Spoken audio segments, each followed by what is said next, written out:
Hello வணக்கம் நண்பர்களே, இது உங்கள் தமிழ். இன்னைக்கு நம்ம பார்க்க போற படம் 2024ல ரிலீஸ் ஆன மிஷன் கிராஸ் என்ற ஒரு கொரியன் ஆக்ஷன் காமெடி மூவியை தான் பார்க்க போறோம். படத்தை பத்தி பார்க்கறதுக்கு முன்னால இன்னைக்கு ஆகஸ்ட் 15 இண்டிபெண்டன்ஸ் டே. சோ நம்ம ஆளுங்க எல்லாருக்கும் ஹாப்பி இண்டிபெண்டன்ஸ் டே. இதே மாதிரி நானும் உங்கள்ட்ட இருந்து விஷயம் எதிர்பார்ப்பேன். அதனால எனக்கான உங்களோட விஷயம் மறக்காம கீழே கமெண்ட்ல சொல்லிடுங்க. இப்ப படத்தோட கதையை பத்தி பார்த்தோம்னா, ஒரு கணவன் மனைவி, இதுல கணவன் ஹவுஸ் ஹஸ்பண்ட், காலையில காஃபி போடுறதுல இருந்து நைட்டு பிபி மாத்திரை எடுத்து கொடுக்குற வரைக்கும் வீட்டுல எல்லாமே கணவனோட வேலை தான். இன்னொரு பக்கம் மனைவியோ போலீஸ் டிபார்ட்மெண்ட்ல, அதுவும் கேப்டனா இருக்காங்க. படத்திலேயே ஹைலைட்டான ஒரு விஷயம் என்ன தெரியுங்களா?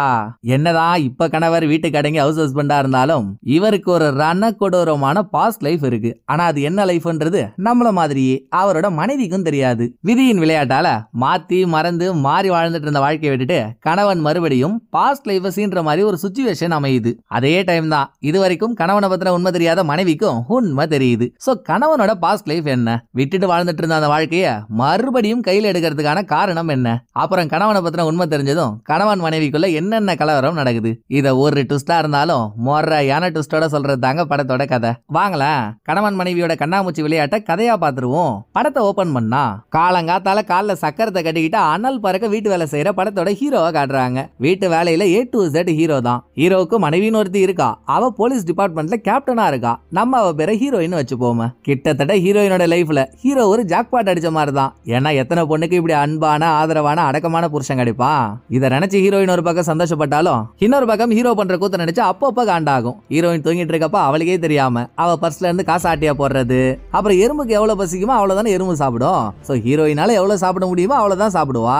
பட் ஹீரோ அதை மதிக்கவே மாட்டாரு. வளர்ற பொண்ணு, நல்லா ஓடி ஆடி வேலை செய்யற பொண்ணு நல்லா சாப்பிடுமான்னு ஹீரோயினை சாப்பிட வச்சே சாவடிப்பாரு. இப்படி சில பல சில்லி காரணத்தினால அப்பப்ப ஹீரோயினுக்கு கோவம் வரும். மிச்சபடி இவங்க ரெண்டு பேரும் நல்ல கப்பல் தான். இதெல்லாம் நமக்கு இன்ட்ரோலே காட்டினதும் ஹீரோயின் அரக்க பறக்க வேலை கிளம்பி வந்துடுறா. டிபார்ட்மெண்ட்ல கேப்டனான ஹீரோயினோட டீம்ல மொத்தம் 3 பேர் இருக்கானுங்க. நம்ம அவங்களோட பேரை மூத்தவன், நடுவன், இளையவன் வச்சுப்போம். ஹீரோயின் ரீசெண்டா ட்ரக் டீலிங் கேஸ் ஒன்னு ஹேண்டில் பண்ணிட்டு இருக்கா போல. இப்ப அது சம்பந்தப்பட்ட முக்கியமான இன்ஃபர்மேஷன் ஒன்னு, அதாவது இந்த இடத்துல ட்ரக் டீலிங் நடக்க போகுது.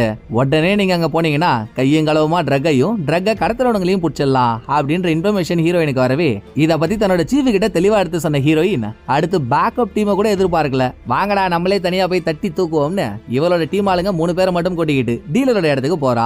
அது பழைய காரெல்லாம் சேல்ஸ் பண்ற இடம். அங்க போலீஸ் வந்ததை பார்த்ததும் ரவுடி பசங்க பொங்கி எழ கொஞ்ச நேரத்துல அந்த இடமே கலவர பூமி ஆயிடுது. இதுலயும் ஹீரோயினை பாக்கணுமே. எப்பா எப்பா எப்பா எப்பா எப்பா வேலைன்னு வந்துட்டு ஆள் வெறிகொண்ட வேங்கையா மாறிடுவா போல. கையில எலக்ட்ரிக்கல் பேண்ட் ஒண்ண மாட்டிக்கிட்டு பாக்குற எல்லாரையும் ஷாக்கா கொடுத்தே சாவடிக்கிறா. இப்படி ஃபைட் எல்லாம் முடிஞ்சதும் ஹீரோயினும் அவ டீமும் மெயின் டீலர் கிட்ட வந்துடுறாங்க. இவங்கிட்ட ட்ரக் எங்கடா வச்சிருக்கேன்னு கேட்டா, சார் ட்ரக் அங்கதான் சார் வச்சிருக்கேன் அப்படின்னு 5ஆம் கிளாஸ் பையன் மாதிரி ஒத்துக்குவா போறான். தெரியாதுன்னு அட முடிப்பான். அதைத்தான் டீலரும் பண்ணிட்டு இருக்கான். ஆனா வெளியே சேல்ஸ் பண்றதுக்காக நூத்துக்கணக்கான கார் நிக்குது. அதுல ஏதாவது ஒரு கார்ல தான் ட்ரக் இருக்குன்றது ஹீரோயினுக்கு கன்ஃபார்மா தெரியும். பட் அது எக்ஸாக்டா எந்த கார்ல இருக்குன்னு தெரியாம ஹீரோயின் டீலரோட ரொம்ப சுத்தி வந்துட்டு இருக்கப்போ அங்க இருந்த ஒரு நோட் பேட் ஹீரோயின் கண்ணுல மாட்டிக்குது. நோட் பேரோட முதல் பேப்பர்ல எதையோ எழுதி கிழிச்சிருக்கானுங்க போல.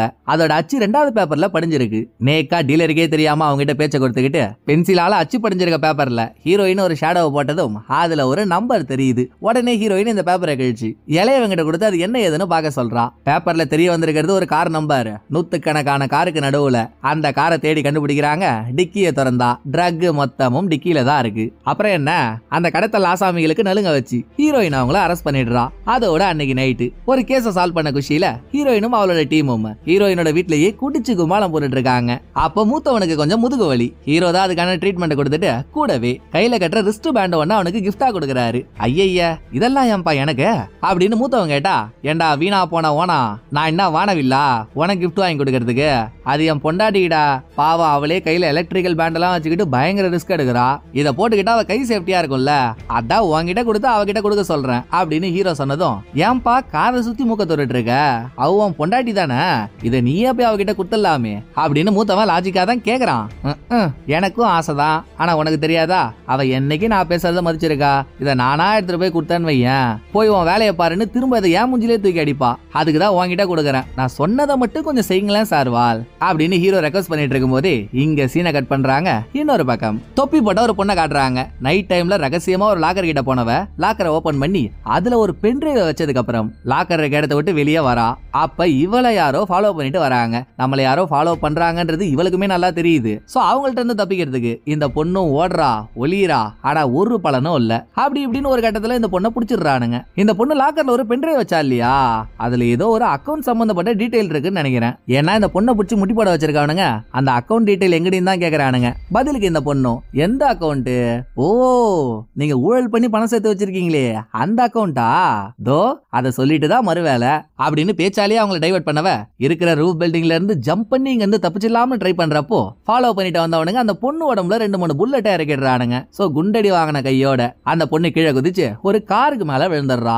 அதோட பொண்ணு செத்துட்டான்னு நினைச்சு அவனும் கிளம்பி போயிடுறானுங்க. அடுத்த சீன்ல இங்க வந்த ஹீரோயின் கேஸை இன்வெஸ்டிகேட் பண்றா. இறந்து போனது ஒரு 32 வயசு மதிக்கத்தக்க பொண்ணு, அது மட்டும் தான் தெரியுது. பிளஸ் அந்த பொண்ணு இன்னும் சாகல. அவ்வளவு குண்டடி வாங்கியும் மேல இருந்து கீழே கார் மேல விழுந்தும் உயிரோட தான் இருக்கா. பட் அன்கான்சியஸ்ல இருக்கா. எப்ப கண்ணமொழிப்பான்னு தெரியாது. அந்த பொண்ணு சாதாரணமா பில்டிங்ல இருந்து கீழே விழுந்திருந்தா எந்த பிரச்சனையும் இல்ல. ஆனா இவளை யாரோ ஷூட் பண்ணிருக்காங்கல்ல, அப்படின்னா இந்த பொண்ணை கொலை பண்ண யாரோ துரத்திருக்காங்க தானே அர்த்தம். துரத்துனவங்க கண்டிப்பா இந்த பொண்ணு செத்துட்டான்னு நினைச்சுதான் விட்டுட்டு போயிருப்பாங்க. இதனாலேயே ஹீரோயின் என்ன பண்றா, இந்த பொண்ணு உயிரோட இருக்கான்ற விஷயத்த வெளியே சொல்லாதீங்க, இந்த பொண்ணு செத்துட்டதாகவே ரிப்போர்ட்டர்ஸ்ட சொல்லுங்க. அப்பதான் இந்த பொண்ணை ஃபாலோ பண்ணிட்டு வந்தவனுங்க மறுபடியும் இவளை தேடி வரமாட்டாங்க.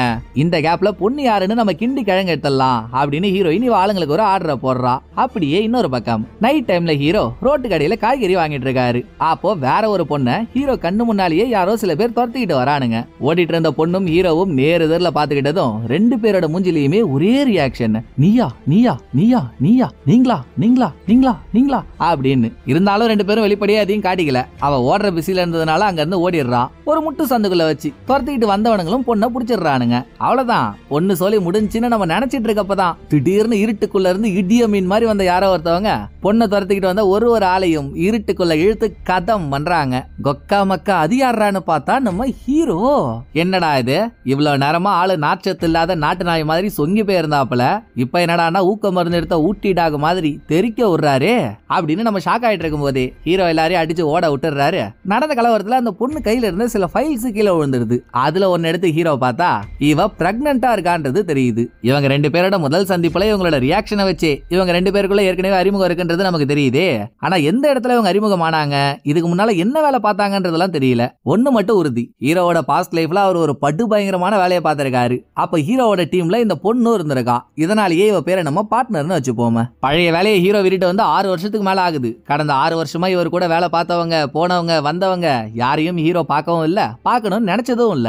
இப்பதான் பார்ட்னரை பார்த்திருக்காரு. பார்க்கும் போதே இவளை யாரோ துரத்திட்டு வராங்களே, சோ என்னமா பிரச்சனை அப்படின்னு ஒரு பஸ் ஸ்டாப்ல பார்ட்னர் உட்கார வச்சு ஹீரோ கேட்டா, உனக்கு ஏண்டா தேவையில்லாத வேலை, நீயே பழசெல்லாம் விட்டுட்டு புது வாழ்க்கைக்கு வந்துட்ட, உன்னையா இதுக்குள்ள இழுக்கணும், விட்டுரு, எதுவா இருந்தாலும் நானே தனியா பாத்துக்கிறேன்னு பார்ட்னர் சொல்றா.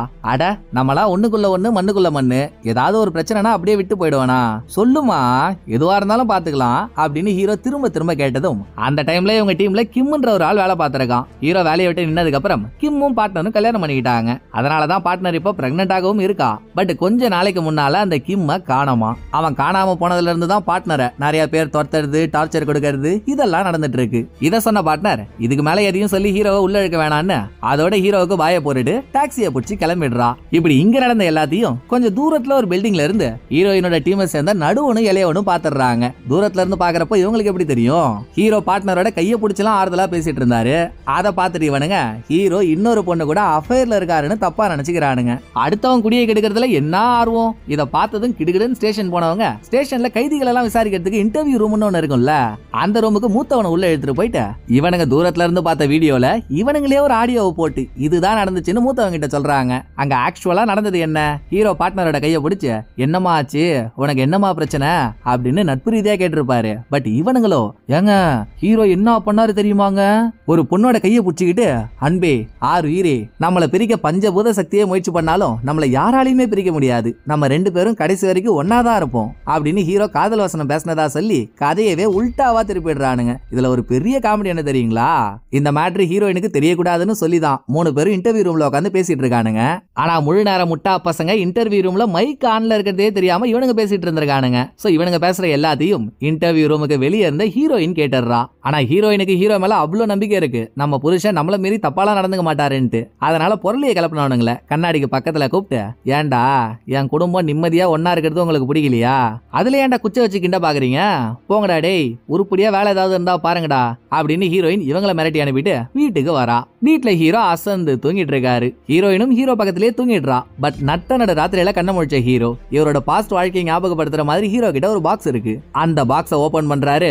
பாக்ஸ்ல கன்னு, ஃபேக்கான ஐடி கார்டு, ஃபேக்கான பாஸ்போர்ட்னு எக்கச்சக்கமான விஷயங்கள் இருக்கு. இத ஹீரோ பார்த்துட்டு இருக்கும் போதே 6 வருஷத்துக்கு முன்னால நடந்த ஒரு பிளாஷ்பேக் போறாங்க. அதுலதான் ஹீரோ யாரு, எப்படிப்பட்ட ஆளுன்றதே நமக்கு தெரியுது. நம்ம ஹீரோ பார்ட்னர், இப்ப பார்ட்னரோட ஹஸ்பண்டா இருக்க கிம், அப்புறம் ஜுங்குன்ற ஒருத்தவன், இந்த 4 பேரும் 6 வருஷத்துக்கு முன்னால கொரியாவோட சீக்ரெட் சர்வீஸ்ல ஒரே டீம்ல ஒர்க் பண்ணிட்டு இருந்திருக்காங்க.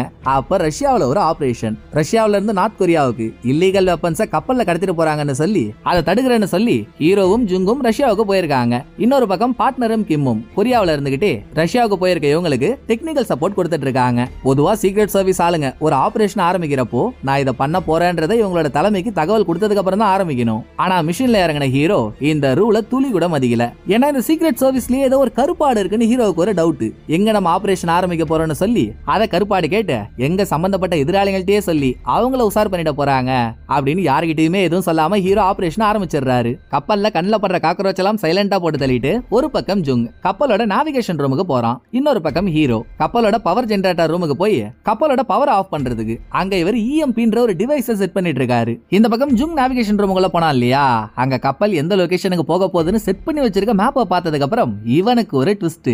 ரஷ்யாவுல இருந்து இல்லீகல் வெப்பனோட கப்பல் நார்த் கொரியாவுக்கு போறதா அவங்க நினைச்சிட்டு இருந்தாங்க.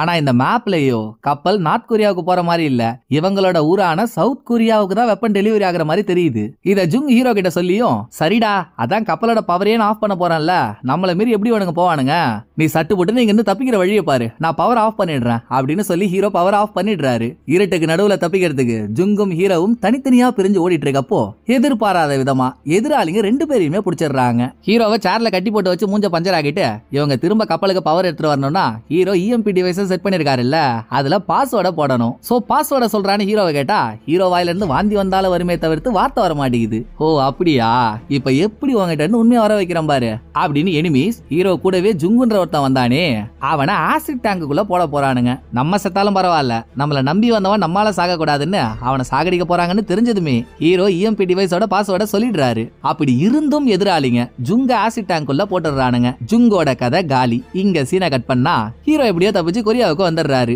முதல் விஷயம் ஐயர் அபிஷியல்ஸ் ஆபரேஷன் ஆரம்பிக்க போறேன்னே சொல்லாம ஹீரோ கோதால குதிச்சாரு இல்ல, சோ ஹீரோ ரூலை பிரேக் பண்ணிட்டாருன்னு சொல்லி ஹீரோவை வேலையை விட்டு தூக்கிடுறாங்க. ஹீரோவுக்கு வேலையை விட்டு போறதுலாம் துளி கூட அச்சம் இல்ல, நம்மால ஒரு குரூப் போட்டு தள்ளி இருக்கு, அந்த குரூப்போட தலைவனை கண்டுபிடிக்காமலே போறமே அப்படின்ற காண்டு தான் அதிகமா இருக்கு. இதுக்கு ஹீரோ கூடவே இருந்த கிம் தல நீங்க ஏன் கவலைப்படுறீங்க, அதான் நான் இன்னும் உள்ளதானே இருக்கேன், என்ன ஆனாலும் சரி ஜுங்கோட சாவுக்கு காரணமானவங்களை கண்டுபிடிக்காம விடவே மாட்டேன், நீங்க தைரியமா போய் புது வாழ்க்கை ஆரம்பிங்க அப்படின்னு அவன் தைரியத்தை கொடுத்து அனுப்பியிருக்கான். அதுக்கப்புறம் தான் ஹீரோ வேலையை விட்டுட்டு ஹீரோயினை கல்யாணம் பண்ணிக்கிட்டு ஹவுஸ் ஹஸ்பண்ட் ஆகவே இது வரைக்கும் வாழ்ந்திருக்காரு. இது மட்டும் இல்ல, ஜுங் சாகரப்போ அவனுக்கு 1 வயசுல ஒரு ஆண் குழந்தை இருந்திருக்கு. ஜுங் போனதுக்கு அப்புறம் இத்தனை வருஷமா ஹீரோ அந்த பையன் கூடவே டிராவல் பண்ணிருக்காரு. இப்ப கூட அந்த பையன் எந்த ஸ்கூல்ல படிக்கிறானோ அதே ஸ்கூல்ல தான் ஹீரோ டிரைவரா ஒர்க் பண்ணிக்கிட்டு பையனுக்கு பக்கத்திலேயே இருந்து அவனை கண்ணும் கருத்துமா பாத்துக்கிறாரு. இந்த பிளாஷ்பேக் கட் பண்ணிட்டு பிரசன்ட்க்கு வந்ததும் ஒரு ஷாப்பிங் மால்ல பார்ட்னரை மீட் பண்ண ஹீரோ 1000 இருக்கட்டுமா, நீ கிம் ஜுங்கு நீங்க எல்லாருமே என்னோட டீம்மேட் தான், ஏற்கனவே ஜுங்க நம்ம பறி கொடுத்துட்டோம், இப்ப கிம்மும் காணோன்னதும்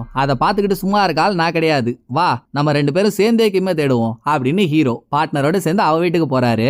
இந்த கேப்ல நல்லா தவணை முறையில பிறந்த தவளை குட்டிங்க மாதிரி 2 பேர் இருப்பானுங்க பாருங்க. மூத்தவன் இளையவன்ட்டு இவனுங்க ஹீரோவோட வாழை புடிச்சுக்கிட்டே இது வரைக்கும் வந்திருப்பானுங்க போல. முதல் தடவை ஹீரோ ஒரு பொண்ணு கூட பேசுறாருன்றதை ஹீரோயின் நம்பலல்ல, சோ இந்த தடவை அதை ஆதாரத்தோட ப்ரூவ் பண்றதுக்கு இவனுங்க ஹீரோவும் பார்ட்னரும் பேசிட்டு இருக்கிறத கச்சக்கு கச்சக்கு கச்சக்கு கச்சக்குன்னு போட்டோ எடுத்துட்டு இருக்கானுங்க. அதே சமயம் அந்த பக்கம் ஸ்டேஷன்ல இருந்த ஹீரோயின் நடுவுல ஒரு பொண்ணு குண்டடி வாங்கி அன்கான்சியஸா ஹாஸ்பிடல்ல படுத்திருந்தால, அவளை பத்தின ஓரளவு தகவலை எடுத்துடுறா. இந்த பொண்ணு உயிரோட இருக்கிறப்போ ஏதோ ஒரு ட்ரேடிங் கம்பெனில ஒர்க் பண்ணிட்டு இருந்திருக்கு. அந்த கம்பெனில பொண்ணு மட்டும் இல்லாம இன்னும் ஒரு 3-4 பேர் இருக்கானுங்க. இவங்க எல்லாருமே ரீசெண்டா ஒரு ஸ்டைல்ல இறந்து போயிருக்காங்க. அப்புறம் இந்த கம்பெனிக்கு பிரசிடென்ட்னு சொல்லி ஒரு ஆள் இருக்கான். அவனோட ப்ரொஃபைல்ல இருக்க போட்டோவை பார்த்தா அது வேற யாரும் இல்ல, ஹீரோவோட டீமை சேர்ந்த கிம்மு தான். அவன் இப்ப எங்கன்னு தெரியல. இந்த தகவல் எல்லாம் ஹீரோயின் மூத்தவங்க கிட்ட சொல்லிட்டு இருக்கும் போதே அங்க 2 பேர் போட்டோ எடுத்தானுங்களே, அவனுங்க அந்த போட்டோவை மூத்தவன் செல்லுக்கு அனுப்புறானுங்க. போட்டோவை பார்த்த மூத்தவனோட முகர கட்டியே மாறினதும் நீ ஏன் திருட்டு மொழி மொழிகிற, அப்படி என்ன வந்துச்சு உனக்கு காட்டாத அப்படின்னு அவனோட போனை வாங்கி ஹீரோயின் போட்டோ மொத்தத்தையும் பார்த்துட்டு வெறி ஆயிடுறா. நம்ம புருஷன் உண்மையாவே இன்னொரு பொண்ணு கூட அஃபேர்ல இருக்கானா அப்படின்னு ஹீரோயின் ஷாக்காக இது தெரியாத ஹீரோவோ பார்ட்னரோட சேர்ந்து அவ வீட்டுக்கு போறாரு. இந்த வீட்டுல பேஸ்மெண்ட்ல சீக்கிரட்டான ஒரு இடம் இருக்கு. அங்க ஹீரோவை கூட்டிட்டு போனவ அப்பதாங்க எதனால கிம் காணாம போயிருப்பான்னு ஒரு காரணத்தை சொல்றா. இந்த கொரியன் கவர்மெண்ட் சேர்ந்த சில ஐயர் அபிஷியல்ஸ் வெப்பன் டீலிங்ல கவர்மெண்ட்டையே ஊழல் பண்ணி அது மூலமா கோடி கோடியா பணம் சம்பாதிக்கிறான்றது நடுவுல கிம்முக்கு தெரிய வந்திருக்கு. அதுக்கு யாரு காரணகர்த்தான கண்டுபிடிக்க தான் கிம் கிளம்பி இருக்கானா. கிளம்புனவன ஆனா அதோட காணோம். இத பார்ட்னர் சொன்னதும் சரிமா கிம் எங்க போயிருக்கான்னு கண்டுபிடிக்க உங்ககிட்ட வேற ஏதாவது லீட் இருக்கா அப்படின்னு ஹீரோ கேட்டா, இது யூஸ் ஆகுமா இல்லையான்னு எனக்கு தெரியலங்க, ஆனா கொஞ்ச நாளைக்கு முன்னாலே என் வீட்டு போஸ்ட் பாக்ஸ்ல இந்த லெட்டர் ஒண்ணு வந்து இருந்துச்சு, கொஞ்சம் இதை பாருங்களேன் அப்படின்னு பார்ட்னர் லெட்டர் எடுத்து கொடுக்குறா. லெட்டருக்கு மேல ஃப்ரம் டூன்னு எந்த அட்ரஸுமே இல்ல. சோ யாரோ வாண்டடா வந்து வீட்டு போஸ்ட் பாக்ஸ்ல இந்த லெட்டரை போட்டிருக்காங்க. ஹீரோ லெட்டரை பிரிச்சா அதுல சின்னதா ஒரு டியூப் இருக்கு. டியூபுக்குள்ள ரெட் கலர்ல ஒரு பேப்பரும் இருக்கு. பேப்பர் எடுத்து பிரிச்சதும் அதுல ஒரு சீக்ரெட் கோட் இருக்கிறத பார்த்த ஹீரோ இந்த கோட அப்படியே நெட்ல சர்ச் பண்ணா ஒரு சாட் பாக்ஸ் ஓபன் ஆகுது. அந்த பக்கம் இருந்து யாரோ ஒருத்தவன் சாட் பண்றான். அது யாருன்னுலாம் தெரியல. பட் அவன் சொல்ற விஷயம் கிம் இப்ப எங்க இருக்காருன்னு எனக்கு தெரியும். அதை நீங்க தெரிஞ்சுக்கணும்னா நான் சொல்ற இடத்துக்கு கிளம்பி வாங்க அப்படின்னு பார்ட்னரை கூப்பிடுறான். அந்த விலாசம் இல்லாத வெட்டிக்கிளி யாருன்னே தெரியல. அவன் கூப்பிட்டான்னு அவனை நம்பி போய் அங்க ஏதாவது ஆயிடுச்சுன்னா சோ போலாமா வேணாமான்னு பார்ட்னருக்கு ஒரு பயம். பட் இந்த பக்கம் ஹீரோ தெளிவா இருக்காரு. ஏமா லெட்டரை வாண்டடா எடுத்துட்டு வந்து உன் வீட்டு போஸ்ட் பாக்ஸ்ல போட்டிருக்காங்க அப்படின்னா உன் வீட்டு அட்ரஸ் போட்டவங்களுக்கு தெரிஞ்சிருக்கு தானே அர்த்தம். இன்னுமா அவங்க உன்னை எதுவும் பண்ண ட்ரை பண்ணலையே அப்படின்னா லெட்டரை போட்டவங்க மூலியமா உனக்கு எந்த டேஞ்சரும் இருக்காது. எதுக்கும் உன் கூட இன்னொரு ஆள் வரலாமான்னு கேட்டுக்கோ அப்படின்னு ஹீரோ சொல்ல, இத சாட்ல கேட்டா நீங்க அடேங்கப்பா 50 பேரை கூட கூட்டிட்டு வாங்க, எனக்கு எந்த பிரச்சனையும் இல்ல, உங்களுக்கு நம்பிக்கையான ஆளா இருந்தா சரி அப்படின்னு சாட் பண்ணவன் சொல்றான். இதோட இந்த சீன் முடியுது. இன்னொரு பக்கம் ஹீரோயின் ஹீரோ மேல சந்தேகப்பட ஆரம்பிச்சிட்டா இல்லையா, அதை ஹீரோ கிட்ட டைரக்டாகவும் கேட்க முடியல, அது உண்மையா பொய்யான்னு கன்ஃபார்மும் பண்ண முடியல. சோ நைட்டு முழுக்க தூக்க வராம தவிச்சிட்டு இருக்கா. இதுக்கு மறுநாள் சாட் பண்ணவன் வர சொன்ன இடத்துக்கு பார்ட்னரை கூட்டிட்டு போறதுக்கு ஹீரோ ஹீரோயின் கிட்ட இருந்து காரை கடன் வாங்கிட்டு கிளம்புறாரு. இந்த பக்கம் ஹீரோயினும் மூத்தவனோட அம்மா யூஸ் பண்ற ஒரு சோப்பு டப்பா காரை எடுத்துக்கிட்டு ஹீரோ எங்க போறாருன்னு அவருக்கு பின்னாலேயே ஃபாலோ பண்ணிட்டு வரானுங்க. சாட் பண்ணாம பார்ட்னரை ஒரு ஹோட்டலோட 315வது ரூம் நம்பருக்கு வர சொல்லிருக்கான். சோ ஹீரோ பார்ட்னர் 2 பேரும் அந்த ரூமுக்குள்ள போறாங்க. அத ஹீரோயின் பார்த்ததும் பத்திரகாளி ஆயிடுறா. கொய்யால இப்பவே இந்த ரூமுக்குள்ள போய் அந்த 2 பேரையும் ஊடு கட்டல, என் பேரு ஹீரோயினே இல்லடா அப்படின்னு ஹீரோயின் வெறி கொண்டு ரூம் கதவை ஒட்டச்சுக்கிட்டு உள்ள போலாம்னு பார்த்தா கூடவே இருக்க அல்ல மூத்தவன் அவன் ஹீரோயினை விட மாட்டான். ஏங்க உள்ள போய் அவங்க இன்னும் எதையுமே ஆரம்பிச்சிருக்க மாட்டாங்க. இப்ப நீங்க கதவை திறந்துட்டு போனீங்கன்னு வைங்களேன், நாங்க சும்மா பேசதா வந்தோம்னு கம்பி கட்டுற கதையை விட்டுருவாங்க. நம்ம கிட்ட தான் ட்ரோன் கேமரா இருக்குல்ல, அதை வச்சு இவங்க என்ன பண்றாங்கன்னு வேவு பார்ப்போம். உள்ள நடக்கிறதெல்லாம் ரெக்கார்ட் பண்ணி ஆதாரமா எடுத்துக்கிட்டு அப்புறம் இவங்களை ஊடு கட்டி அடிப்போம் அப்படின்னு மூத்தவன் ஹீரோயினை சமாதானப்படுத்தி 2 பேரும் ஒரு இடத்துல நின்னு ட்ரோன் கேமரா மூலியமா உள்ள என்ன நடக்குதுன்னு பாக்குறாங்க. பெருசா ஒண்ணும் இல்ல, ரூம்ல ஹீரோவும் பார்ட்னரும் பக்கத்துல உட்காந்து பேசிட்டு இருக்காங்க. எப்படி இதுக்கு முன்னால இவங்க 2 பேரும் பேசினத இவங்க இப்படிதான் பேசினாங்கன்னு நடுவனும் இளையவனும் அவனுங்க டைலாக போட்டு எக்ஸ்பிளைன் பண்ணானுங்கல்ல. அதாவது பரவாயில்ல, நடந்து முடிஞ்சதை இவனுக்கு எக்ஸ்பிளைன் பண்ணானுங்க. இப்ப ஹீரோயின் கண்ணு முன்னால அவங்க 2 பேரும் பேசிட்டு இருக்கிறத பாத்துட்டு இருக்கும் போதே அவங்க இதான் பேசுறாங்கன்னு மூத்தவன் ரொமான்டிக்கா ஒரு டப்பிங்க கொடுக்கறான். ஏற்கனவே அங்க ஹீரோயினுக்கு வயிறு எரிஞ்சிட்டு இருக்கு. இதுல எரியிற நெருப்புல எண்ணெய் ஊத்துற கதையா இவன் வேற இப்படி பண்றானா? அட பொண்டாட்டி இல்லாத உத பண்ணி ஓம் பொண்டாட்டி ஒன்ன விட்டு ஓடிடுச்சுன்னு இங்க நீ ஏன் குடும்பத்தை நாரடிக்கிறியா? நீ ட்ரோன் கேமரால ஒரு ஹேரையும் பார்க்க தேவையில்ல, தூக்கி போட்டு வா. ஹாஸ்பிட்டல்ல இருக்கால ஒரு பொண்ணு, அவளை ஃபாலோ பண்ணவங்க அவளை ஷூட் பண்றதுக்கு முன்னால அவ ஏதோ ஒரு லாக்கர்ல ஒரு பொருளை வச்சிருப்பா போல. அவ அதை வச்சுட்டு வந்ததுக்கு அப்புறம் யாரோ அதை எடுத்தத சிசிடிவி கேமரா ஃபுட்டேஜ்ல நம்ம ஆளுங்க பாத்துட்டு இப்பதான் கால் பண்ணாங்க. இத பாக்குறதுக்கு அதே போய் பார்க்கலாம் அப்படின்னு ஹீரோயின் பாதியிலே ஸ்டேஷனுக்கு கிளம்பிடுறா. போறதுக்கு முன்னால பார்க்கிங்ல ஹீரோ எந்த இடத்துல காரை நிறுத்திருக்காரோ அந்த காருக்கு முன்னால இவங்களோட காரை குறுக்க நிறுத்திட்டு போயிடுறா. இன்னொரு பக்கம் ஹீரோவும் பார்ட்னரும் இருக்க ரூமுக்கு சாட் பண்ணவன் கால் பண்ணி நீங்க அந்த ரூம்ல இருந்து இன்னொரு ரூமுக்கு வாங்கன்னு சொல்றான். அங்க போனா ரூம்ல இருக்கிறது ஒரு கண்ணாடிக்காரன். இவன் யாரு, இவனுக்கு எப்படி கிம்ம பத்தி தெரியும் அப்படின்றத இவன் சொல்லவும் இல்ல, சொல்ல விரும்பவும் இல்ல. நமக்குள்ள இன்ட்ரோடக்ஷன்லாம் வேணாங்க, ஆனா கிம் எனக்கு முக்கியமான ஆள், அவரை காப்பாத்தணும். அதுக்கு எனக்கு என்னென்ன தகவல்லாம் தெரியுமோ அதை உங்கள்கிட்ட சொல்லிடுறேன், உங்களால என்ன பண்ண முடியும்னு பாருங்கன்னு இவன் ஒரு கதையை ஆரம்பிக்கிறான். ஏற்கனவே பார்ட்னர் சொன்னால ஐயர் அபிஷியல்லாம் சேர்ந்து கவர்மெண்ட் ஊழல் பண்ணி பணம் சம்பாதிக்கிறாங்க, அதை தேடிதான் கிம் போனான்னு. அதேதான் இந்த கண்ணாடிக்காரனும் சொல்றான். கொரியன் மிலிட்டரிக்கு வெப்பன் வாங்குறதா சொல்லி எந்தவித வெப்பனும் வாங்காம பல கோடி ரூபாய் காசை ஹையர் அபிஷியல்ஸ் ஊழல் பண்ணிருக்காங்க. இதுக்கு மூளையா இருந்து இதை தலைமை தாங்கி நடத்தினது ஜெனரல் பார்க்ன்ற ஒரு ஆள். அந்த ஆளை இது வரைக்கும் யாருமே பார்த்தது இல்ல. அவனை தேடிதான் கிம் போயிருக்கான். இதுல இன்னொரு முக்கியமான காரணமும் இருக்கு. 6 வருஷத்துக்கு முன்னால ஜுங்க ஒரு கும்பல் போட்டு தள்ளிச்சே, அந்த கும்பலுக்கு தலைவனும் ஜெனரல் பார்க் தான். எப்பவுமே ஜெனரல் பார்க் ஒரு சிம்பலை யூஸ் பண்ணுவான். இதே சிம்பலை 6 வருஷத்துக்கு முன்னால ஹீரோ மாறிட்டு இருக்க இடத்துல இருக்கிறத ஹீரோவே பார்த்திருப்பாரு. சோ ஜுங்கோட சாவுக்கு காரணம் ஜெனரல் பார்க். அவனை இப்ப பிடிக்கணும்னா அதுக்கு ஒரே வழி இந்த ஊழல் கேஸ் தான். இந்த கேஸ ப்ராப்பரா இன்வெஸ்டிகேட் பண்றதுக்கு கிம் அவரோட தலைமையில ட்ரேடிங் கம்பெனின்னு வெளியுலகத்தை நம்ப வைக்கிறதுக்கு ஃபேக்கா ஒரு கம்பெனி ஆரம்பிச்சு அதுல 4-5 ஏஜென்ட்ட சேர்த்திருக்காரு. அதுல ஒரு பொண்ணு தான் இப்ப ஹாஸ்பிட்டல்ல இருக்கவ. ஊழல் பண்ண காசு எல்லாத்தையும் ஒரே அக்கௌண்ட்ல தான் போட்டு வச்சிருக்காங்க. இப்ப அந்த அக்கௌண்ட் ஹேக் பண்ணி அதை இவங்களோட கண்ட்ரோல் எடுத்துட்டு வந்துட்டா பணம் வேணும்னு தலைமறைவா இருக்க ஜெனரல் பார்க் கண்டிப்பா வெளியே வருவான்ல. அத பிளான் பண்ணி தான் ஹாஸ்பிட்டல்ல இருக்க பொண்ணு கிட்ட அக்கௌண்ட் ஹேக் பண்ண சொல்லி கிம் சொல்லிருக்காரு. அவளும் அக்கௌண்ட் ஹேக் பண்ணி அக்கௌண்ட் டீடைல் எல்லாம் எடுத்து ஒரு பென்ட்ரைவ்ல போட்டு அதை ஒரு லாக்கர்ல வச்சதுக்கு அப்புறம் நான் இங்க அதை வச்சுட்டேன் அப்படின்னு கிம்முக்கு தகவல் கொடுத்திருக்கா. கிம்மும் அதை வந்து எடுத்துட்டு போயிட்டாரு. இதை இங்க கண்ணாடிக்காரன் சொல்லிட்டு இருக்கும் போதே அந்த பக்கம் பக்கம் ஸ்டேஷன் போனால ஹீரோயின், அவளும் சிசிடிவி ஃபுட்டேஜ்ல பொண்ணு லாக்கர்ல வச்சுட்டு போன பென்டிரைவ கிம் எடுக்கிறத பாக்குறா. இந்த பக்கம் கதை சொல்லிட்டு இருந்த கண்ணாடிக்காரன் அந்த அக்கவுண்ட் டீடைல் எங்கன்னு கேட்டுதாங்க. கிம் அவரோட டீம்ல சேர்த்து வச்சிருந்த எல்லாரையும் 1 by 1 ஜெனரல் பார்க்கோட ஆளுங்க கொன்னுட்டாங்க. மீதி இருக்கிறது கிம் மட்டும் தானே. அவருக்கு மட்டும் தான் அக்கவுண்ட் டீடைல் இருக்க பென்டிரைவ் எங்க இருக்குன்னு தெரியும். சோ அவரை மென்டல் ஹாஸ்பிடல் மாதிரியான ஒரு இடத்துல அடைச்சு வச்சு உண்மையை கேட்டு டார்ச்சர் பண்ணிட்டு இருக்காங்க. எப்படியாவது என் தலைவனை காப்பாத்துங்க அப்படின்னு கண்ணாடிக்காரன் சொல்றான். இப்படியே ஹீரோ பார்ட்னர் 2 பேரும் பார்ட்னரோட வீட்டுக்கு வந்துடுறாங்க. இந்த பக்கம் ஸ்டேஷன்ல இருந்து திரும்ப ஹோட்டலுக்கு வந்த ஹீரோயின், இவ ஹீரோவோட காருக்கு முன்னால குறுக்க இவரோட காரை நிறுத்திட்டு போனால. அதுக்கு காரணமே எப்படியும் ஹீரோ அவரோட கார் எடுக்கணும்னா இந்த காரை கைய வச்சு தள்ளணும்ல. அதை வச்சு ஹீரோ கூட சுத்திட்டு இருக்க பார்ட்னரோட ஃபிங்கர் பிரிண்ட் எடுக்கிறதுக்காகத்தான். இப்ப ஹீரோயின் நினைச்ச மாதிரியே இவ நிறுத்திட்டு போன காரோட டேஷ்போர்ட் கேமராவை செக் பண்ணா ஹீரோ பார்ட்னர் 2 பேரும் கைய வச்சு இந்த காரை தள்ளி இருக்காங்க. அதை வச்சு பார்ட்னரோட ஃபிங்கர் பிரிண்ட் எடுத்தவ இத ஸ்டேஷன்ல கொடுத்து பார்ட்னர் யாரு என்னன்னு கண்டுபிடிக்க சொல்லிட்டு அன்னைக்கு நைட்டு ஹீரோ தூங்கிட்டு இருக்கப்போ ஹீரோவோட போனை அப்படியே இன்னொரு போன்ல குளோனிங் பண்ணிடுறா. சோ இனிமேல் ஹீரோ அவரோட போன்ல யாருக்கு கால் பண்ணாலும் சரி, யாருக்கு மெசேஜ் பண்ணாலும் சரி, அவர் எந்த இடத்துக்கு போனாலும் சரி அந்த லொகேஷன் உட்பட குளோனிங் போன்ல வந்துரும். ஈவன் ஹீரோவோட போன் ஆஃப்ல இருந்தாலும் ஹீரோ எங்க இருக்காருன்னு லொகேஷன் தெரியாது. ஆனா ஹீரோயின் அவகிட்ட இருக்க குளோனிங் போன்ல டேட்டா எதையாவது சேவ் பண்ணானா அது ஹீரோவோட போன்ல சேவ் ஆயிடும். நைட் இந்த செட்டப் பண்ண ஹீரோயின் அடுத்த நாள் ஸ்டேஷன்ல உட்காந்துக்கிட்டு ஹீரோ எங்க இருக்காருன்னு அவரோட லொகேஷனை குளோனிங் போன்ல பார்த்தா ஹீரோ ஏதோ ஒரு மலைக்கு மேல இருக்க மாதிரி தெரியுது. இந்த பிக்காலிக்கு மலையில என்ன வேலை? ஒருவேளை மலைக்கு மேல மல்யுத்தம் பண்ணிட்டு இருப்பானோ அப்படின்னு என்ன நடக்குதுன்னே புரியாம ஹீரோயின் குழம்பிட்டு இருக்கா. அந்த பக்கம் ஹீரோ மலையில நிக்கிறதுக்கான ரீசன் மலைக்கு நேர் ஆப்போசிட்ல தான் கிம் எந்த மென்டல் ஹாஸ்பிட்டல்ல இருக்கானோ அந்த ஹாஸ்பிட்டல் இருக்கு. அதை வேவ் பாக்குறதுக்கு தான் ஹீரோவும் பார்ட்னரும் இங்க நின்னுட்டு இருக்காங்க. தூரத்துல இருந்து பைனாகுலர் வச்சு பாக்குறப்போ ஹாஸ்பிட்டலுக்கு வெளியே ஆயுதம் ஏந்திய காவலர்கள் நிறைய பேர் இருக்காங்க. இதுக்குள்ள தன்னந்தனியால உள்ள போய் தான் ஹீரோ கிம் தூக்கிட்டு வெளியே வர போறாரு. இதுக்கான பிளானை இவங்க 2 பேரும் போட்டுட்டு இருக்கும் போதே இந்த பக்கம் இது வரைக்கும் ஹாஸ்பிட்டல்ல அன்கான்சியஸா இருந்தால பொண்ணு அவ கண்ணை முழிச்சிடுறா. ஹீரோயின் அவகிட்ட போய் விசாரிச்சதுல கண்ணாடிக்காரன் ஹீரோ கிட்ட என்னென்ன கதை சொன்னானோ அது மொத்தத்தையும் அந்த பொண்ணு ஹீரோயின் கிட்ட சொல்லிடுறா. சோ ஹீரோயினுக்கும் இப்ப ஜெனரல் பார்க்ன்ற ஒரு ஆளை பத்தி தெரிஞ்சு போச்சு. கூடவே அவன் யூஸ் பண்ற சிம்பிளையும் அந்த பொண்ணு வரைஞ்சே காட்டிடுறா. ஆக இந்த பொண்ணு லாக்கர்ல வச்சுட்டு வந்த பென்டிரைவ கிம் எடுத்திருக்காரு. அதுக்கப்புறம் கிம் காணாம போயிருக்காருன்னா ஜெனரல் பார்க்கோட ஆளுங்க தானே கிம்ம தூக்கி இருக்கணும். சோ கிம் கடத்தப்படுறதுக்கு முன்னால எங்கெங்கெல்லாம் போனா என்னென்னலாம் பண்ணா எல்லா இடத்தோட சிசிடிவி ஃபுட்டேஜ் எனக்கு வேணும், சீக்கிரம் அதை கண்டுபிடிச்சு எடுங்க அப்படின்னு ஹீரோயின் அவ ஆளுங்களுக்கு ஒரு ஆர்டரை போட இதுக்கு நடுவுல கிம்ம தூக்கணும்னு ஹீரோவும் பார்ட்னரும் முடிவு எடுத்தாங்களே அதுக்கான பிளான் எல்லாம் பக்காவா போட்டுறாங்க. செப்டி டேங்க் கிளீன் பண்ற ஆள் மாதிரி ஹீரோ உள்ள போறது தான் பிளான். சோ அதுக்கு ஏத்த மாதிரி வண்டி, உள்ள போறதுக்கான ஃபேக் பர்மிட் இதெல்லாம் பார்ட்னர் ரெடி பண்ணி கொடுத்துறா. ஹீரோவும் பேக்கு மாதிரி ஒரு ஆக்டிங்க போட்டு ஹாஸ்பிட்டலோட கேட்டை கடந்து உள்ள போயிடுறாரு. ஆனா பில்டிங் உள்ள ஹீரோவால போக முடியாது. ஏன்னா செப்டி டேங்க் வெளியே இருக்கு. அதை கிளீன் பண்ற கெட்டப்ல வந்த ஹீரோவும் வெளியே தானே இருக்க முடியும். எப்படி உள்ள விடுவாங்க?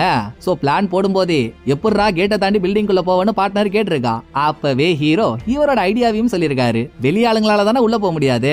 அந்த பில்டிங்ல இருக்க வேண்டிய ஒரு பேஷண்டே வெளியே வந்துட்டா இவங்களே வாண்டடா உள்ள தூக்கிட்டு போக மாட்டாங்க அப்படின்னு அப்ப சொன்ன ஹீரோ இப்ப பேஷண்டோட யூனிஃபார்ம் எடுத்து போட்டுக்கிட்டு அங்க ஒரு கல்லை விரத்தியை நடத்த ஹீரோ நினைச்ச மாதிரி வாண்டடா இவனுங்க ஹீரோவை ஹாஸ்பிட்டல் உள்ள கூட்டிட்டு போயிடுறானுங்க. அப்புறம் என்ன அடி சர வெட்டி தான். எந்த ஆபீசர் உள்ள கூட்டிட்டு போனானோ அந்த ஆபீசரையே அடிச்சு படுக்கப்பட்ட ஹீரோ அவனோட யூனிஃபார்ம் எடுத்து மாட்டிக்கிட்டு ஆபீசர் மாதிரியே ஒவ்வொரு இடத்தையா கடந்து கிம்ம டார்ச்சர் பண்ற ரூம்ல வச்சிருக்காங்க. அந்த இடத்துக்கு ஏர் டக்ட் வழியா ஹீரோ உள்ள போயிடுறாரு. இது வரைக்கும் கிம்ம இந்த இடத்துல அடைச்சு வச்சு நல்லா விக் வச்ச விஷப்பூரா மாதிரி ஒரு டாக்டர் இருக்காப்புல. அவர் தான் கிம்ம டார்ச்சர் பண்ணிட்டு இருக்காரு. கரெக்டா ஹீரோ உள்ள வர டைமா பார்த்து இந்த டாக்டரோட அசிஸ்டன்ட் வெளியே போயிடுறானா அதான் சாக்குன்னு டாக்டருக்கு தவசத்தை முடிச்ச ஹீரோ கிம் அங்க இருந்து காப்பாத்தி வெளியே கொண்டு வந்து யாருக்கும் சந்தேகம் வராத மாதிரி ஆம்புலன்ஸ்ல ஏத்தி ஹாஸ்பிட்டலை விட்டு வெளியே வந்துடுறாருங்க. So machine success. இந்த டைம்ல ஸ்டேஷன்ல இருந்த ஹீரோயின் கிம் அவனோட வீட்ல இருந்து தான் ஜெனரல் பார்க்கோட ஆளுங்க கடத்திருக்காங்க.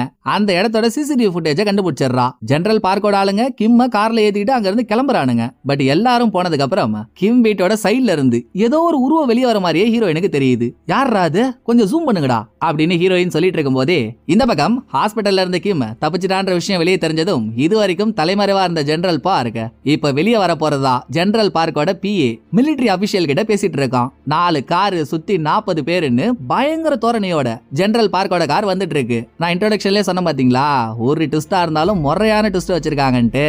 அந்த ட்விஸ்டே இப்பதாங்க. வர ஜெனரல் பார்க்க வெல்கம் பண்றதுக்கு ஹீரோ கிட்டையும் பார்ட்னர் கிட்டையும் ஒரு கண்ணாடிக்காரன் கிம்ம பத்தின தகவல் சொன்னானே அவன் நின்னுட்டு இருக்கான். கொஞ்ச நேரத்துல கார் வந்ததும் காரை விட்டு ஜெனரல் பார்க் இறங்குறான். சாரி ஜெனரல் பார்க் இறங்குறா. வக்காலி யாரானு பார்த்தா கடைசியில அது பார்ட்னர். சோ பார்ட்னர் தான் உண்மையான ஜெனரல் பார்க். ஸ்டேஷன்ல சிசிடிவி ஃபுட்டேஜ பார்த்த ஹீரோயின் கிம்மோட வீட்டுக்கு பக்கத்துல ஏதோ ஒரு உருவம் தெரியுது, ஜூம் பண்ணுங்கடான்னு சொன்னால அதுல தெரியறதும் இவளே தான். இவ தலைமையில தான் கிம்ம கடத்தி அக்கவுண்ட் டீடைல் இருக்க பென்டிரைவ் எங்க இருக்குன்னு அவனை இவ்வளவு நாள் வச்சு டார்ச்சர் பண்ணிருக்காங்க. பட் கிம் வாயில இருந்து ஒரு வார்த்தை கூட வெளியே வரல. கிம் அவன் வாழ்க்கையிலேயே ஒரு ஆளை ரொம்ப நம்புறான்னா அது ஹீரோவை மட்டும்தான். சோ ஹீரோவை வச்சு கிம் கிட்ட இருந்து உண்மையை வர வைக்கதான் ஆரம்பத்துல ஹீரோ கண்ணு முன்னால யாரோ இவளை துரத்துற மாதிரி இவாளுங்களே வச்சு இவளை துரத்த விட்டு ஒரு நாடகத்தை போட்டு இவளும் கிம்மும் ஹஸ்பண்ட் அண்ட் ஒய்ஃப்னு பொய்யெல்லாம் சொல்லி ஹீரோவை யூஸ் பண்ண பாத்துருக்கா. இவ பிளான் படி இது வரைக்கும் எல்லாமே போயிட்டு இருக்கு. ஹீரோ கிம்ம காப்பாத்தி கூட்டிட்டு போயிட்டாரா. இவங்களுக்கு ட்ரீட்மெண்ட் கொடுக்கறதுக்காகவே தனியா ஒரு டாக்டர் இருக்காரு. அவருமே ஜெனரல் பார்க்கோட ஆள் தான். இது ஹீரோவுக்கு தெரியல. ஹீரோ அவரோட கிளினிக்கு தான் கிம்ம கூட்டிட்டு போறாரு. அங்க ஹீரோவும் கிம்மும் பேசிக்கிறத கேட்கறதுக்கு பார்ட்னர் எல்லா இடத்துலயும் கேமராவை பிக்ஸ் பண்ணி வச்சிருக்கா. கடைசியா அவ கெஸ் பண்ண மாதிரியேங்க அடுத்து கிம்முக்கு என்ன ஆகும் தெரியல. சோ அவனுக்கு எதுவும் ஆகிறதுக்கு முன்னால ஹீரோ கிட்ட உண்மையை சொல்லிடணும்னு ஊழல் பண்ண அக்கௌண்ட் டீடைலா இருக்க ஒரு பென்ட்ரைவ் என்கிட்ட இருக்கு. அந்த பென்ட்ரைவ என்னோட வீட்ல பேஸ்மெண்ட்ல இருக்க ரகசிய இடத்துல இந்த லாக்கர்ல வச்சிருக்கேன். லாக்கரோட பாஸ்வேர்டு இதுதான்றது கொண்டு மொத்தத்தையும் ஒப்பிச்சிடுறான். இத வீடியோல கேட்ட பார்ட்னர் பென்ட்ரைவ் எடுக்கிறதுக்கு கிம்மோட வீட்டுக்கு இவ பிஏவை அனுப்பிடுறா. அந்த பக்கம் ஹீரோ உண்மைலாம் தெரிஞ்சதுக்கு அப்புறம் நீ ஏன்டா கவலைப்படுற, நான் தான் இருக்கல்ல, எல்லாத்தையும் நான் பாத்துக்கிறேன், நீ ரெஸ்ட் எடு, நான் போயிட்டு வந்துடுறேன்னு கிளம்பிடுறாரு. அதான் பார்ட்னருக்கு தேவையானது கட்சி போச்சு. இனிமேல் இதுல யார் யாரெல்லாம் சம்பந்தப்பட்டிருக்காங்களோ அவங்க எல்லாரையும் போட்டு தள்ளிட வேண்டியதானே. சோ கிம்முக்கு ட்ரீட்மெண்ட் கொடுத்த டாக்டரை வச்சு அவ கிம்ம போட்டு தள்ள பாக்குறா. பட் அந்த ஆளு ஊசியை போட்டு கிம்ம கொலை பண்றதுக்கு முன்னால கிம்ம கிட்ட ஒரு வார்த்தை சொல்லுவான் பாருங்க. கிம்மு டார்ச்சர் அனுபவிச்சுட்டு இருந்த இடத்துல இதே மாதிரி ஒரு டாக்டர் மறைவான இடத்துல இருந்து அடிக்கடி பேசுறத கிம்ம கேட்டிருப்பான். அந்த வாய்ஸும் இந்த வாய்ஸும் ஒரே மாதிரி இருக்கா.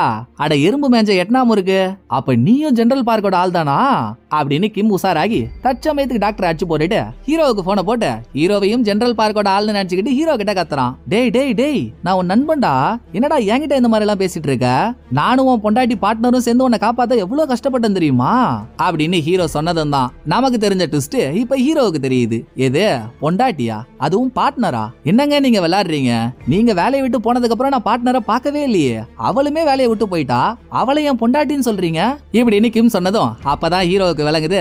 ஆஹா, அந்த சண்டாளி சதி பண்ணி நம்மளை ஏமாத்திட்டாடான்ட்டு. அதை ஹீரோ யோசிச்சுட்டு இருக்கும் போதே கிம் டாக்டர் அடிச்சு போட்டான்ல, அந்த ஆள் எழுந்திருச்சு கிம்ம ஷூட் பண்ணிடுறான். துப்பாக்கி சவுண்டை கேட்ட ஹீரோ இதை நினைச்சு தெளிவாகிறதுக்குள்ளேயே அதிவேகமா வந்துட்டு இருந்த ஒரு ட்ரக்க ஓடிட்டு வருது ஜெனரல் பார்க்கோட ஆள் தான். ஹீரோவோட கார் அடிச்சு ஆக்சிடென்ட் பண்ணிட்டு ட்ரக்க ஓடிட்டு வந்தவன் வேற ஒரு கார்ல ஏறி கிளம்பிடுறான். இதே மாதிரி இன்னொரு பக்கம் கிம்மோட வீட்டுல இருக்க பென்ட்ரைவ் எடுக்கிறதுக்கு பிஏ போனான்ல, அவன் பென்ட்ரைவ் எடுத்துட்டு வெளியே வரப்போ சிசிடிவி ஃபுட்டேஜ்ல கிம்ம இந்த வீட்டுல இருந்து தான் கடத்திருக்காங்கன்றத பார்த்த ஹீரோயின் அவளுமே இங்க வந்துடுறா. ஒரு பக்கம் பிஏவோட ஆளுங்களுக்கும் இன்னொரு பக்கம் ஹீரோயினுக்கும் நடுவுல ஒரு துப்பாக்கி சண்டை நடக்குது. சண்டைக்கு நடுவுல பிஏவோட கையில இருந்த பென்ட்ரைவ் ஹீரோயினுக்கு கிடைச்சிருது. அதுல என்ன இருக்குன்னு ஹீரோயினுக்கு தெரியல. இப்போதைக்கு இருக்கிற தகவலை சேவ் பண்ணி வைப்போம்னு ஹீரோயின் கிட்ட தான் க்ளோனிங் போன் இருக்கு. இதுல எந்த தகவலை சேவ் பண்ணாலும் அது ஹீரோவோட போன்ல சேவ் ஆயிடும் இல்லையா. சோ சண்டைக்கு நடுவுல ஒளிஞ்சிருந்து அதை க்ளோனிங் போன்ல காப்பி பண்ணதுக்கு அப்புறம் இவளே வாண்டடா பிஏ கிட்ட சரண்டர் ஆயிடுறா. அதுலயும் ஹீரோயின் எவ்வளவு தெளிவு பாருங்க. சரண்டர் ஆகிறதுக்கு முன்னாலேயே க்ளோனிங் போன கிம்மோட வீட்லயே ஒரு பீரோவுக்கு மேல வச்சிடறா. அதுக்கப்புறம் இவ சரண்டர் ஆகிறாளா, இவகிட்ட உண்மையை வாங்குறதுக்கு கிம்ம எங்க அடைச்சு வச்சு டார்ச்சர் பண்ணாங்களோ அதே இடத்துக்கு ஹீரோயினை கூட்டிட்டு போறாங்க. அங்க ஜெனரல் பார்க்கும் வரா. ஹீரோயினுக்கு உண்மையை வர வைக்கிற ஒரு ஊசியை போடுறாங்க. டோசேஜ் அதிகமானதுனால உண்மை வருதோ இல்லையோ ஹீரோயின் மென்டல் மாதிரி புலம்ப ஆரம்பிச்சிடுறா. சரி, இவள்கிட்ட இருந்து உண்மையை வர வைக்கிறதுக்கு வேற வழியே இல்ல அப்படின்னு ஹீரோவுக்கு ஆக்சிடென்ட் ஆச்சு இல்லையா, அவர் இன்னும் உயிரோட தான் இருக்காரு, ஹாஸ்பிட்டல்ல அட்மிட் ஆயிருக்காரு. இதை தெரிஞ்சுக்கிட்ட ஜெனரல் பார்க் ஹீரோவை போட்டு தள்ளுறதுக்கு ஹாஸ்பிட்டலுக்கு ஒரு ஆள் அனுப்பி அங்க இருந்தே ஹீரோ படுத்த படுக்கையா இருக்கிறத வீடியோ கால் மூலமா ஹீரோயினுக்கு காட்டி இப்ப நான் 3ல இருந்து 1 வரைக்கும் எண்ணுவேன், அதுக்குள்ள உண்மையை நீ சொல்லல உன் புருஷன் போய் சேர்ந்துருவான் அப்படின்னு மிரட்டல ஹீரோயின் ஆற மயக்கத்திலேயே உண்மையை சொல்லிடுறா. நீங்க தேடுற டேட்டா ஹீரோவோட போன்ல தான் இருக்கு, வேணும்னா எடுத்து பாருங்கன்ட்டு. ஜெனரல் பார்க்குக்கு தேவையான தகவல் கிடைச்சிருச்சு. சோ இவ வீடியோ கால்ல இருக்க இவ்வளவு ஆள் கிட்ட போட்டு தள்ளுறா அவனு சொல்லிட்டு காலை கட் பண்ணிடுறா. பட் அந்த பக்கம் பார்க்கோட ஆளு ஹீரோவை போடல, மயக்கத்துல இருந்த ஒரு பட்டக்கண்ணு கண்ணை முழிச்சு தன்னை போட்டு தரல வந்த பார்க்கோட ஆளை கொலை பண்ணிடுறாரு. இந்த பக்கம் ஹீரோயின் அடிச்சு வச்சிருக்க இடத்துல எந்த கிரகத்து ஏலியன்னே தெரியலங்க ஒருத்தவன். அவன் ஹீரோயினை டார்ச்சர் பண்றதுக்கு கையில கட்டிங் மிஷினோட ஹீரோயினை நெருங்குறான். அப்ப செவுத்த பொளந்துகிட்டு செம்ம ஸ்பீட்ல ஒரு ட்ரக் உள்ள வருது. ட்ரக்க ஓட்டிட்டு வருது ஹீரோ உள்ள வரத ஹீரோயின் பாத்துறா. ஆனா அங்க ஹீரோயின் அடிச்சு வச்சிருக்கிறத ஹீரோ பார்க்கவே இல்ல. தலைவன் கட்டுமையான கான்ல வரானா. சோ செவுத்த உடைச்சிட்டு உள்ள வந்து பாக்குற எல்லாரையும் வளைச்சு ஷூட் பண்றான். அத பார்த்த ஹீரோயினுக்கு கண்ணு மொழி எல்லாம் பிதுங்குது. யாரா இது, நம்ம புருஷனா அப்படின்னு ஷாக்லயே இருந்தவ கொஞ்ச நேரம் ஷாக் குறைஞ்சதுக்கு அப்புறம் டேய் ஹீரோ, இங்க நான் ஒருத்தி இருக்கேன்டா, கொஞ்சமாச்சும் என்ன கண்டுக்கடா அப்படின்னு இவ பேசினதுக்கு அப்புறம் தான் அங்க பொண்டாட்டி இருக்கிறத ஹீரோ பாக்குறாரு. எப்படி முதல்ல ஹீரோவும் பார்ட்னரும் பாத்துக்கிறப்போ நீயா நீயா நீயா நீங்களா நீங்களா நீங்களா அப்படின்னு ஒரு ரியாக்ஷன் வந்துச்சு. சேம் ரியாக்ஷன் தான் இப்ப ஹீரோவுக்கும் ஹீரோயினுக்கும். எப்படியோ பொண்டாட்டியை ஹீரோ பாத்துட்டாரா, ஆளுங்க அதிகமா வரதுக்கு முன்னால பொண்டாட்டியை காப்பாத்தி கூட்டிட்டு வந்துடுறாரு. அடுத்த 10 நிமிஷம் வெறித்தனமான ஒரு கார் சேசிங். எல்லாத்தையும் சமாளிச்சு 2 பேரும் தப்பிச்சதும் ஹீரோயினுக்கு கோவம் மூக்கு மேல நிக்குது. ஏன்னா இவ்வளவு நாள் புருஷனா என் கூட வாழ்ந்திருக்க, ஆனா உன் பாஸ்ட் லைஃப் என்கிட்ட மறைச்சிட்டல்ல அப்படின்னு ஹீரோயின் சண்டை வாங்க. ஐயோ, நான் நிறைய தடவை இந்த உண்மையை அவங்க கிட்ட சொல்லணும்னு நினைச்சமா, ஆனா எப்படி ஆரம்பிக்கிறதுன்னு எனக்கு தெரியல. நான் இதெல்லாம் சொல்ல போய் நீ பாட்டுக்கு என்ன விட்டுட்டு போயிட்டனா அந்த பயத்துல தாமா சொல்லாம விட்டேன், என்ன மன்னிச்சுக்கமான ஹீரோ கால்ல விழாத குறையா கெஞ்சினதும் ஒண்ணு மட்டும் தெரிஞ்சுக்கிடா, இந்த உலகத்துல யாரு உன்னை எப்படி அசிங்கப்படுத்தினாலும் சரி எப்பவுமே உன் கூடவே நிக்கிற ஒரே ஆள்னா அது நான் மட்டும்தான், இனிமேலாவது எந்த உண்மையும் என்கிட்ட இருந்து மறைக்காத அப்படின்னு ஒரு வழியா கன்வின்ஸ் ஆன ஹீரோயின், சரி வா நம்ம 2 பேரும் சேர்ந்தே களத்துல இறங்குவோம், அந்த பார்ட்னர் என்ன பெரிய பருப்பு சாதமா, இன்னைக்கு அவளை உண்டு இல்லாம ஆக்கிடுவோம் வா அப்படின்னு முதல்ல கிம்மோட வீட்டுல ஹீரோயின் குளோனிங் போனை ஒழிச்சு வச்சால அந்த இடத்துக்கு போய் போன் எடுத்து பாக்குறாங்க. ஆனா போன்ல எந்த டேட்டாவும் இல்ல, ஏன்னா ஹீரோவோட போன் எடுத்தானுங்கல்ல அதுல இருக்க டேட்டாவை டெலீட் பண்ணிட்டு இருக்கானுங்க. அதுல டேட்டாவை டெலீட் பண்ணிட்டா குளோனிங் போனான இதுலயும் டேட்டா டெலீட் ஆயிடும்ல, சோ இதுல எதுவும் இல்ல, இனிமேல் இவங்க எல்லாத்தையும் நேர் எதிரில தான் சந்திச்சாகணும். சண்டைக்கு தேவையான துப்பாக்கி புல்லட் 2 பேரும் சேம் ட்ரெஸ்ன்னு கன கச்சிதமா சண்டைக்கு தயாராகி மூத்தவன் அம்மாவோட காரையே எடுத்துக்கிட்டு மறுபடியும் ஜெனரல் பார்க் இருக்க அதே இடத்துக்கு வராங்க. ஆனா இந்த தடவை பயங்கர பிரிப்பரேஷனோட வராங்க. இன்னொரு பக்கம் ஜெனரல் பார்க் ஒரே அக்கவுண்ட்ல இருந்து ஊழல் பணம் எல்லாத்தையும் ஒயிட் மணியா மாத்துறதுக்கு நாட்டோட பல இடத்துல இருக்க சின்ன சின்ன கம்பெனிக்கு கொஞ்சம் கொஞ்சமா அந்த பணத்தை டிரான்ஸ்ஃபர் பண்றா. டிரான்ஸ்ஃபர் 100% கம்ப்ளீட் ஆயிடுச்சுனா அப்புறம் இவளை பிடிச்சாலும் வேஸ்ட் தான். அதுக்கு முன்னால ஹீரோ ஹீரோயின் ஏதாவது பண்ணிடுவாங்களா அப்படின்னு நம்ம ஆர்வமா பாத்துட்டு இருக்கும் போதே ஸ்லோ மோஷன்ல கெத்தா உள்ள வந்த புருஷன் முன்னாடி 2 பேரும் அடிச்ச அண்ணல் பறக்க விடுறாங்க. கிட்டத்தட்ட அங்க துப்பாக்கி மழை பொழியுதுன்னு தான் சொல்லணும். வேற லெவலான ஒரு துப்பாக்கி சண்டை நடக்குது. பாக்குற எல்லாரையும் பதம் பார்த்த நம்ம ஆளுங்க லாஸ்டா பவர் சப்ளை ரூமுக்கு போய் பவரை கட் பண்ணிடுறாங்க. பவர் கட் ஆனதும் அந்த பக்கம் டிரான்சாக்ஷன் போயிட்டு இருக்குல்ல அதுவும் பாதியிலேயே கட் ஆயிடுது. ரைட்டு, சைத்தான் சைக்கிள்ல வந்திருக்கின்றத புரிஞ்சுக்கிட்ட பார்ட்னர், இன்னும் ஒரு நிமிஷம் நம்ம இங்க இருந்தாலும் நமக்கு பாடதான், பணம் தானே எப்ப வேணா டிரான்ஸ்ஃபர் பண்ணிக்கலாம், இப்போதைக்கு ஹார்ட் டிஸ்கோட எஸ் ஆனா போதும்னு ஹார்ட் டிஸ்க் எடுத்துக்கிட்டு இவ ஆளுங்களோட வெளியே வரா. இவங்களை தப்பிக்கவே விடக்கூடாதுன்னு ஏற்கனவே நம்ம ஆளுங்க 2 பேரும் டிராப் எல்லாம் செட் பண்ணிட்டாங்க. அந்த டிராப்ல மாட்டி ஒவ்வொருத்தவனும் பரிதாபமா உயிரிழந்ததும் டிராப்போட எண்டுல ஒரு பாம்பு வெடிக்குது. இதுல பார்ட்னர் தலை கிருகிருன்னு ஆகி ஒரு ஓரமா படுகிறா. அப்ப இவளோட ஆளுங்களே 2 பேரு இவளை காப்பாத்தி வேற ஒரு வழியா வெளியே கொண்டு வந்து கார்ல ஏத்துறாங்க. காரும் அங்க இருந்து கிளம்பிடுது. ஆனா அதுக்கப்புறம் தான் பார்ட்னருக்கு ஒரு ட்விஸ்ட். காரை ஓடிட்டு வருது இவளோட ஆளுங்க 2 பேர் இல்ல, அதுல ஒருத்தவர் ஹீரோ இன்னொருத்தி ஹீரோயின். வசமா மாட்டிக்கிட்டாளா, இதோட எல்லாம் முடிஞ்சிச்சுறான்னு நினைச்சா எங்க இருந்து வந்தா எப்படி இருந்து வந்தான்னு தெரியல. இந்த பார்ட்னரோட பிஏன்னு ஒரு நார்த் கொரிய நாக்குப்பூச்சி இருக்கும்ல அது கார்ல வந்து இவங்களோட காரை இடிச்சு தேவையில்லாம ட்ரபிள் கொடுக்குது. இங்க ஹீரோ பிஏ அவங்களுக்குள்ள ஒரு சண்டை. இந்த பக்கம் பார்ட்னர் தப்பிக்கிறத பார்த்த ஹீரோயின் வாடி வண்டார் கோழி அப்படின்னு இவ பார்ட்னரை அடிச்சு நவுத்திட்டு இருக்க. சண்டையோட முடிவுல ஹீரோ பிஏவை போட்டு தள்ளிடுறாரு. பார்ட்னர் கார் எடுத்துக்கிட்டு தப்பிக்க பாக்குறா. அப்ப காருக்கு பின்னாலே ஓடி வந்துட்டு இருந்த ஹீரோயின் கார் போற இடத்துல பக்கத்துல ஒரு சிலிண்டர் டேங்க் இருக்கிறத பார்த்துட்டு துப்பாக்கி சுடுறதுல நான் ஏசியாவிலே நம்பர் 2D அப்படின்னு சொல்லிக்கிட்டே சிலிண்டரை ஷூட் பண்றா. சிலிண்டர் வெடிச்சதுல பக்கத்துல போயிட்டு இருந்த கார் தலைகீழா கவுந்துருது. இனிமேல் பார்ட்னர் யாராவது காப்பாத்தணும்னா பிறந்துதான் வரணும். சோ ஆக்சிடென்ட் ஆகி படுத்திருந்த அவகிட்ட இருந்து அக்கவுண்ட் டீடைல் இருக்க ஹார்ட் டிஸ்க் எடுத்துக்கிட்டு ஹீரோ ஹீரோயின் மாசா டனலை விட்டு வெளியே வராங்க. அதுக்குள்ள ஊழல் விஷயம் கேள்விப்பட்டு கொரியன் மிலிட்டரி இங்க வந்துடுறாங்க. அவங்கள்ட்ட அக்கவுண்ட் டீடைல் இருக்க ஹார்ட் டிஸ்க ஹீரோ ஹீரோயின் கொடுத்ததுக்கு அப்புறம் கப்பல்னா இவங்க தாண்டான்னு நம்ம பிரமிக்கிற அளவுக்கு ஹீரோ ஹீரோயின் 2 பேரும் அதிபயங்கரமான தோரணையோட நடந்து வந்துட்டு இருக்காங்க. இத பக்கத்துல இருந்து பார்த்த ஹீரோயினோட டீமான மூத்தவன் நடுவன் இளையவன் 3 பேரும் போல 2 பேருக்கு ஒரு சல்யூட்ட போட அதோட படத்தோட கதை முடியுது. இந்த படம் உங்களுக்கு பிடிச்சிருக்குன்னு நம்புறேன். அடுத்த ஒரு நல்ல படத்துல வந்து நான் உங்களை மீட் பண்றேன். இந்த வீடியோ உங்களுக்கு பிடிச்சிருந்தா லைக் பண்ணிடுங்க. எப்படி பண்ணிருக்கேன்றத மறக்காம கமெண்ட்ல சொல்லிடுங்க. தேங்க்யூ, டடா பாய்.